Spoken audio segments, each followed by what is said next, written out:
Hi, everybody. Well, a passenger on Royal Caribbean is complaining about their noise on the ship.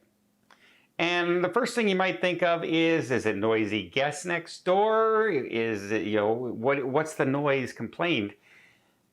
No, it was something to do with their cabin. And I'm kind of saying, maybe you might have expected something like that.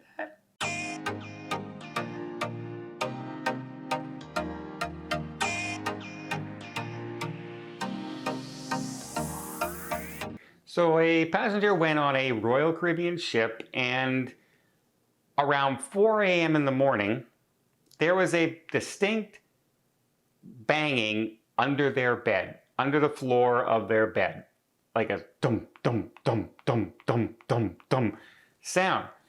And it turns out it was the piping underneath the bed in their cabin from the pressure washer washing out the pool deck, which the cruise lines do in the early hours of the morning or late at night when there's nobody around, right? They cannot go out and pressure wash, around the pool and everything during the day when everyone's trying to sun themselves and swim and play, etc. They need to do it when there's no passengers around. So that's why the reasoning that it would be late at night. And they were apparently on deck 14, and on deck 15 is the pool.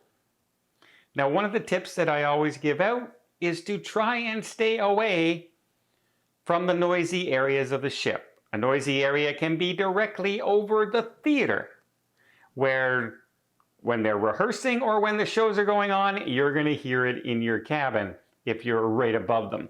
Stay away from bars that are located in different areas of the ship. Sometimes there's a bar that's located on deck 12 and there's cabins above, cabins below, but you're beside that bar and it can be very, very noisy.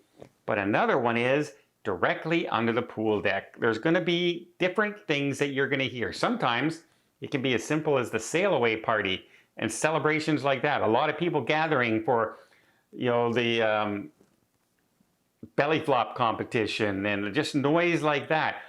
Sometimes it's them getting the deck chairs taken in at night, put out during the day. Sometimes it's the cleaning of the pool deck or the buffet, take people scraping the chairs and everything in the buffet.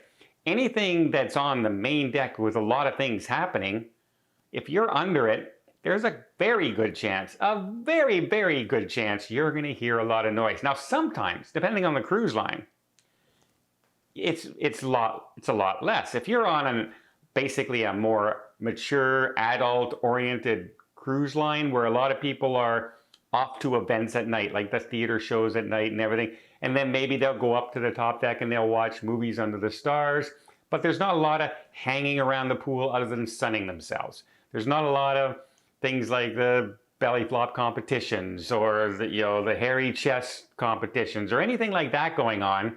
It's going to be quieter. So you kind of have to know your cruise line. You kind of got to expect, hey, maybe I should look at the deck plans of my ship before I book the cabin. Maybe that's a thing I should do. Maybe I should check some things out before getting there. Because there's lots of places on a cruise ship that you just might not want to be. For instance, if you're a person who is very subject to motion sickness, you don't want to be high up on the cruise ship. Because the higher you are, the more it moves. You see my hand? Down here, it's barely moving. Up here, it's moving a lot. That's your ship, right? And the same goes when the ship's going in this direction, this direction. You don't want to be high up if you have motion sickness. You want to be more centered and lower to the decks. I know the view up top can be amazing.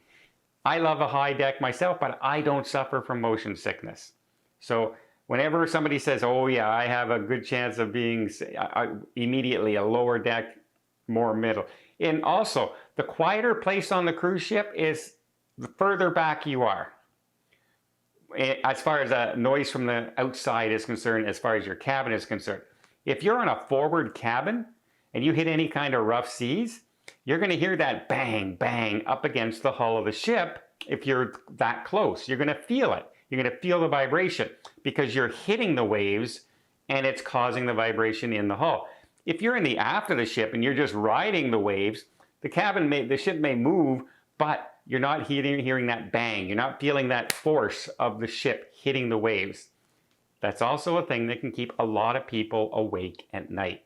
So, what happened to this family? Well, after 3 nights, they did go down to guest services and they did end up getting moved to another cabin. There was space on board, but that's a lucky thing for them because it's not always available, especially these days with the ship so full.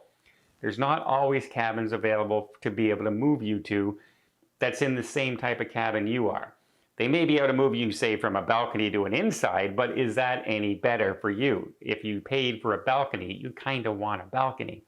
So, one recommendation I always have, check the deck plans.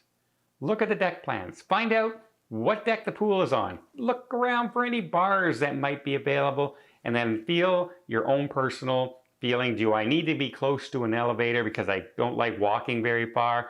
Do I need to be far away from an elevator in case it's a noisy cruise ship with a lot of kids running around? I don't want to be near the elevators where there's a lot of traffic. So many things to consider when you're thinking on booking your cruise, but your cabin is your sanctuary on the ship. It's your quiet place. It's your place to get away from all the hustle and bustle. And if you choose the wrong location, it can absolutely make your cruise much, much less enjoyable.